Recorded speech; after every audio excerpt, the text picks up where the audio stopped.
Imagine a world where every decision, every economic shift, and every societal change could be predicted with absolute certainty. Sounds wonderful, doesn't it? While such a world would make our decision making processes infinitely easier, it is devoid of the very essence of what makes us human, our volatility.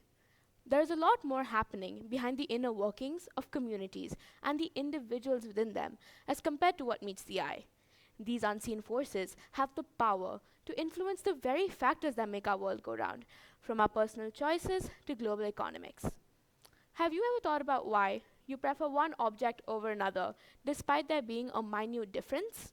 Or why your brain makes decisions automatically without leaving a thought to spare? Join me in uncovering the hidden forces that we tend to overlook, despite their prominent role in our everyday lives.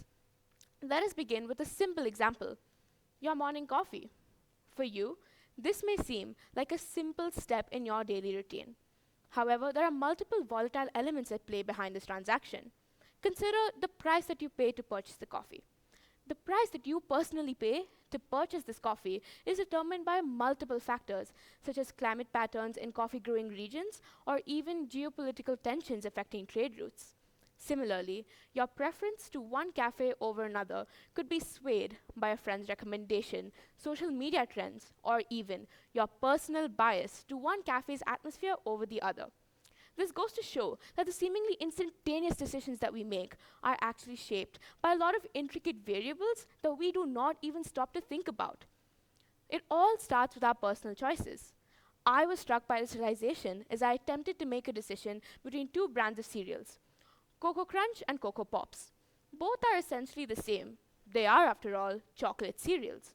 However, the difference lies in the fact that for the 300-gram box of Cocoa Crunch, the price was set at $6.46, whereas a 350-gram box of Cocoa Pops was priced at $6.85. What these numbers essentially mean is that Cocoa Crunch costs more per gram. But despite it costing more per gram, I ended up purchasing it. And to this day, it remains as one of Singapore's most well-loved cereals. Come to think of it, this preference was probably shaped by a heuristic. A heuristic is classified as a mental shortcut that your brain takes when making decisions, such as it telling you that the familiar brand is better, despite it being more expensive. More often, these heuristics are shaped by biases, such as the availability bias, where your brain overestimates the importance of readily available information, such as in this case, brand familiarity. Now let's talk about choice architecture, or more commonly, the way choices are presented to us. Producers and governments alike make use of choice architecture to nudge us consumers into making choices that will benefit society as a whole when we purchase goods and services. Imagine you're in a cafeteria and the healthy food options are in your direct line of sight, while the junk food options are on the lower shelves. This setup nudges you towards making healthier food choices. Hence, choice architecture can subtly, yet effectively, navigate our decision-making processes without explicitly taking away our freedom to choose. Another famous usage of choice architecture is actually done by websites. Amazon, for instance, makes use of labels such as bestseller or Amazon's choice, leveraging social and algorithmic endorsements to enhance the perceived popularity of a product. For shoppers that are overwhelmed with a vast array of options, this simplifies the decision-making process by drawing attention to the products that are deemed most preferable by the platform. Our personal ethical considerations also play a gargantuan role in the decisions that we make. Consider the two options on the screen. Option 1 being, I have won this money in the lottery. Take it. And option 2 being, I have won this money in the lottery, but I have done so by swapping my ticket with another person's. Take it. Which one sounds more enticing? The first one, right? Both options offer the same thing, my winnings, derived from the same source, the lottery. However, your willingness to accept my offer has changed due to the way I have framed it, as well as the morality behind the choice. One notable example of the unseen forces and the effect that they have on our decision-making processes stems from an experiment conducted by psychologists Sheena Iyengar and Mark Lepper from Columbia and Stanford University in 2000. The study revealed that an excess of options does not always lead to increased purchases by consumers. It all began with jam to reveal this. The study comprised of a grocery store displaying 24 types of jam on one day and 6 types of jam on the other. While the larger display garnered more attention, only 3% of shoppers made purchases, whereas the smaller display resulted in 10 times more purchases. This exemplifies a phenomenon termed as choice overload, wherein consumers tend to feel overwhelmed by the vast array of options presented to them and thus experience reduced efficiency in their decision making processes as well as reduced satisfaction with the chosen option. The theorization of these unseen forces was done by the father of modern economics, Adam Smith, with his invisible hand theory. The invisible hand theory presupposes that the choices that we make as individuals, mostly in pursuit of self interest, can actually benefit society as a whole unintentionally. Our choices act as the invisible guiding hand which guides markets and shapes optimal economic outcomes. Imagine you are saving up for retirement, and in doing so, not only are you securing your future, but you are also contributing to the very mechanisms of the financial institutions that our nation comprises of, thus inadvertently contributing to the financial stability of the country. However, this notion assumes the absolute rationality of buyers. But are we always rational? Let's rewind back to the two examples presented before, the jams and the lottery winnings. In the case of the jams, the study challenged the assumption that more choices equal to better outcomes for consumers. In fact, when faced with numerous options, individuals experienced increased effort in decision making, increased confusion, and even potential regret over unchosen alternatives. Similarly, in the lottery example, the rational decision would be for you to accept my offer no matter what, because that is what maximizes your self satisfaction. Yet our moral judgments stop us from doing so. Modern behavioral economics reveals that our choices are far from predictable and are not always rational. Following the September 2001 attacks and the economic recession of 2008, Estee Lauder sold more lipsticks than usual. This follows the phenomena termed as the lipstick effect, wherein consumers tend to demand more small luxury items such as premium lipstick in times of economic downturn. But why does this happen? This is not a rational decision based on necessity, but rather an emotional response to financial stress. In such tough times, the effect is driven by the fact that consumers seek affordable indulgences that will boost their morale. It will provide them with a sense of normalcy and self-care without imposing a significant financial strain. This can also be categorized as an aspirational consumption, or a consumption that is linked to aspirations for a good life, wherein consumers tend to forego larger luxuries like cars and vacations, opting for smaller luxuries like premium lipstick, which will still enable them to feel pampered. Now, how can these unseen forces be used to our advantage in our daily lives? Awareness is the first step.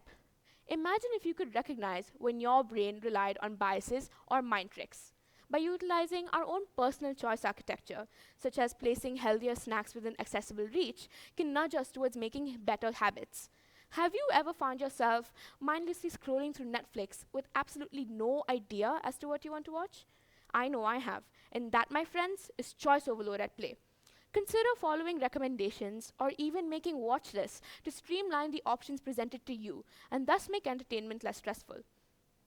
Now, we've talked about how these unseen forces drive our individual decisions, but how do these shape global events and economies? Zooming out, let's consider how consumer behavior, when influenced by biases, can impact market trends.